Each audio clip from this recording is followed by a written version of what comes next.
Olá pessoal, bom, estamos aqui então para a aula 2 do nosso curso de Post Builder e na primeira aula a gente viu um aparato geral das janelas e ambiente de desenvolvimento, as words, os formatos, enfim, tivemos uma visão geral de como funciona o Post Builder.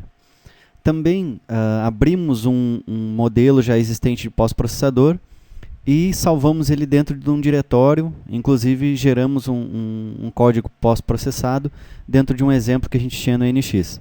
Então nessa aula eu vou mostrar para vocês como criar um novo pós-processador. Tá? Sempre que a gente vai gerar um pós-processador, muitas das vezes nós não temos um modelo. Tá? A Siemens, para quem tem a licença do software, a Siemens mantém um FTP sempre atualizado, tanto com as correções e pacotes de manutenção do NX, do próprio software, como também diversos modelos de pós-processadores. Tá? Então, para quem tem a senha, sabe o FTP, entra lá e pode baixar um exemplo e alterar como bem entender. Né? Baixa para dentro do computador e altera de acordo com a sua necessidade. Mas, para quem não tem esse recurso, precisa então criar um pós-processador do zero. E é o que a gente vai fazer agora aqui. Eu tenho aqui o NX já com um modelo que a gente está trabalhando no curso de CAM e nós usamos ele para gerar um arquivo pós-processado. Né? Então a gente vai agora, com base nele, criar um novo pós também. Tá? O Post Builder já está aberto aqui. Eu vou então, tanto faz New, através desse botão, ou File New. Qualquer uma das opções, tá? Inclusive tem um atalho Ctrl N. Beleza, aqui começa então a tela de definição do nosso pós-processador. O nome, como é que vai ser? Por exemplo, eu vou chamar isso aqui de Akira, que é o nome da máquina que eu tenho, tá? A descrição, então vocês podem colocar aqui para que vem esse pós, né? Só para documentar o pós-processador, eu vou deixar esse comentário mesmo. O meu pós, como é que ele vai ser? Ele vai ser um pós-processador para gerar um arquivo completo de NC, ou então ele vai ser para subfunções, né, subposts. Ele é, ele é o pós-processador mestre. Tá? Ele vai ser em milímetro, se tiver em polegada passa para milímetro. Eu vou habilitar aqui a UDE, que futuramente a gente vai estar falando sobre isso aqui. O tipo de ferramenta, o tipo de máquina que eu vou utilizar. Eu vou usar aqui um 1000, que é para um centro de usinagem, certo? Eu tenho para torno e para corte a fio, certo? Ele é 3 eixos, eu poderia estar mudando aqui, para quantos eixos que eu vou trabalhar. No meu caso, eu tenho licença só para 3 eixos, certo? E ele é genérico, o controlador é genérico. Eu posso pegar através de uma biblioteca, aí ele vai me pedir aqui a biblioteca onde eu quero buscar esses pós, ou definido pelo usuário, que eu ainda posso ter um exemplo, inclusive esse exemplo podia ser baixado lá do site da Siemens. Eu poderia botar num diretório qualquer e usar ele como base. Tá? Eu vou dizer que é genérico. Certo? Informações básicas, deixa eu colocar aqui de novo. Nada de tão estranho, né? Eu vou dar um OK. E ele vai criar para nós um pós-processador genérico. Certo? Esse genérico, então, ele é podemos dizer que ele é um modelo ISO. Tá? Ele serve para todos os modelos de máquinas no formato ISO. Aí segue a primeira parte de configurações do meu pós-processador. Né? Ele vai trabalhar com G2 e G3? Eu vou dizer que sim, então já está marcado. O curso dos eixos da minha máquina. Eu posso estar setando aqui, por exemplo, no meu caso é 840, em Y é 540 e em Z, se eu não estou enganado, é 500. Eu vou colocar aqui 500, tá? Perfeito. Home Position, eu vou deixar o 0. A resolução, beleza, tudo ok. Aqui é 15.000, no meu caso é 30.000, tá? Que é a velocidade máxima transversal, que é o movimento em G0, tá? Os eixos, né? No meu caso, eu não tenho múltiplos eixos.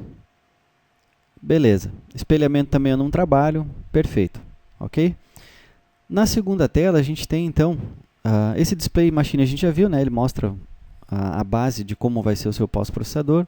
E aqui a gente começa com as telas de configuração de todos os códigos e setores, vamos dizer assim, do meu pós-processador. Tá? Tem aqui passo a passo a ordem do programa, como é que ele funciona e cada item que vai sair no meu arquivo pós-processado. Bom, aqui no Program Start Sequence, a gente tem alguns blocos já, e uma coisa que eu quero comentar com vocês é sobre esse mon set sequence off.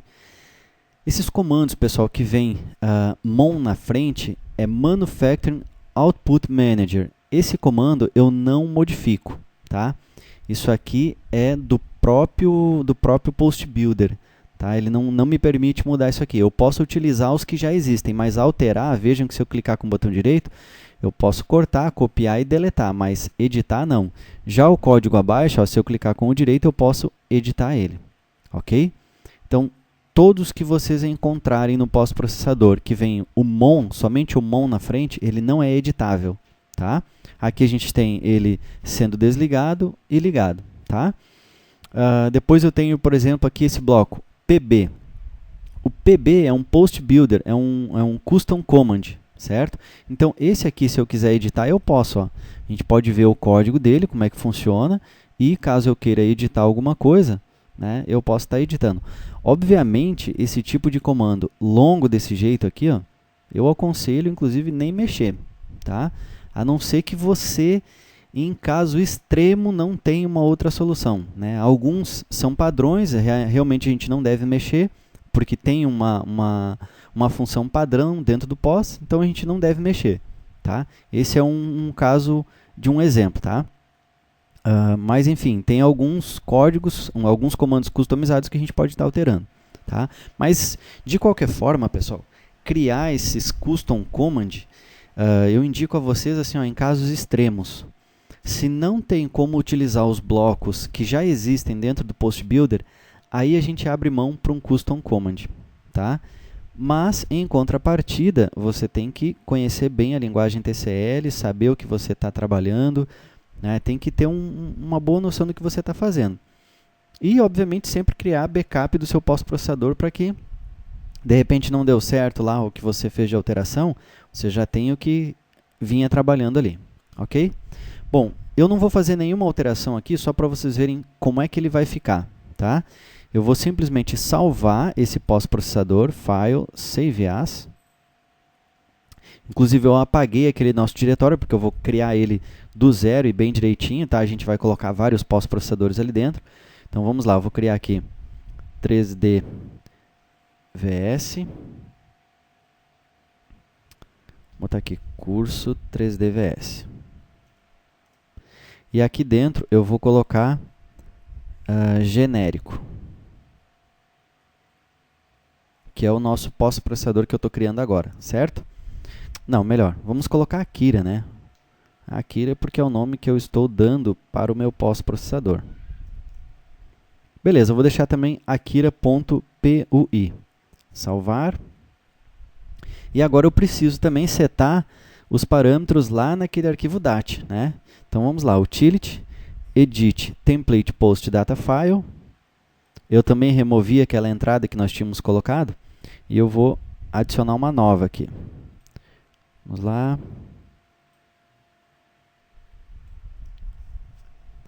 Curso Akira. Ele adicionou aqui em cima, né? Então deixa eu dar um cut e paste. Pronto. Percebam que ele não colocou os nossos diretórios. Ó. Então, a gente tem que editar ele e colocar corretamente os diretórios. Certo? Então, eu vou editar. Antes disso, deixa eu pegar aqui. Ó. Eu vou dar um new só para pegar o caminho certinho aqui. Ó. Vou copiar. Tá? Selecionei, vou copiar. Vamos lá, vou editar esse aqui. Onde que ele vai? Ó? Depois do diretório padrão do pós-processador, eu coloco aqui, dou um Ctrl V, ele vai ficar curso 3DVS, contrabarra Akira, contrabarra de novo, e aí sim o Akira.tcl. A mesma coisa vai ser aqui, ó. Eu tenho o Akira.def. Então eu vou colocar aqui um Ctrl V e contrabarra. Ele tem que ficar nesse formato, ó, em ambos os campos, no CAMPostDir, aí logo em seguida vem curso 3dvs, contrabarra, Akira, contrabarra, o akira.def e o akira.tcl, certo? Ok, aí está, minha entrada correta, certo? Eu vou dar um ok e ele vai pedir para salvar. Vou salvar em cima desse arquivo DAT mesmo. Ó. Sim. E agora eu vou aqui no NX. Deixa eu ver se eu não preciso carregar de novo o NX. Eu vou dar um post aqui. Ele já trouxe, ó. Beleza. Eu não troquei lá o tipo de saída, tá, pessoal? Eu vou apagar esse PTP só para ver qual é a saída que ele vai ter. Vou desmarcar essa opção aqui também. E vou dizer para ele aonde que ele deve sair. Vou dar um open aqui nesse arquivo. Vamos aqui, Post Builder. Vou criar uma pasta chamada Akira, tá?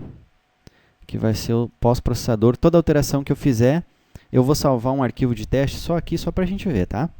Matriçola, ok. Beleza. Até vou copiar todo o caminho aqui, ó, porque depois eu posso abrir o Windows Explorer para ver esse arquivo aí. Ctrl C e ok. Vamos ver, ele vai gerar então o arquivo pós-processado e vamos ver como é que ele vai sair. Vou abrir aqui o Windows Explorer, vou colar o caminho. Aqui está ele. Curiosamente ele veio sem extensão, ó, então provavelmente não está setado lá. Vou abrir no Edit++. E aqui está o formato do meu arquivo. Percebam que ele veio exatamente num código ISO. Ó. Bem simples, ele veio só numerando aqui as colunas, as linhas, aliás, os blocos, né? Veio colocando os blocos. E setou alguns códigos Gs no início. Chamou a ferramenta T1. Já deixou pré-setada a T2. Isso aqui é legal porque é um pré-select de ferramentas. Se você não precisar, obviamente a gente pode tirar. Né? E já começou com um G0 aqui, um posicionamento ligando o spindle a 4.800 RPM. Bom, o que a gente pode perceber aqui, ó, primeiro, G00. Será que tem necessidade? Deixa eu ver um outro código aqui, vamos ver como é que está o G01. Será que precisa G01? G1 não é o suficiente? Então, por que eu comento isso para vocês, pessoal? Os blocos também, isso é uma coisa que a gente tem que analisar. Ó. Será que é necessário os blocos num pós-processador?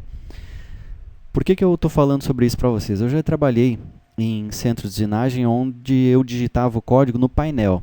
Os programas eram pequenos, peças técnicas. Então, ali era interessante eu usar essa sequência de blocos. Porque ali eu podia parar o programa num determinado bloco, reiniciar o programa naquele bloco. Enfim, era um recurso interessante. Mas porque o arquivo era pequeno. Nesse caso aqui, imaginem vocês, ó, cada bloco ele gera, são 5 caracteres a mais.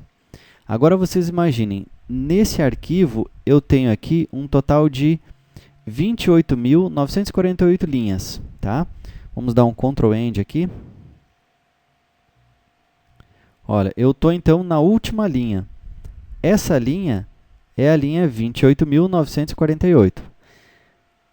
28.948 vezes 5, que são 5 caracteres em cada bloco. Imagina só aí quantos bytes já tem esse arquivo. Tá? Se a gente calcular isso aí, vai dar um horror, é muita coisa. Também, da mesma forma, nós tratamos, por exemplo, claro, tudo isso eu tenho que analisar se a minha máquina permite, né, pessoal? 3 casas decimais, é necessário trabalhar nos milésimos?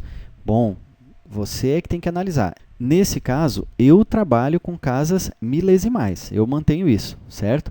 Mas eu não uso, por exemplo, o zero depois do ponto, né? Ou da casa decimal. Nesse caso, ele já não está colocando o zero depois do ponto decimal. Tá? Então, é um recurso que eu também utilizo. Outra coisa é os códigos G.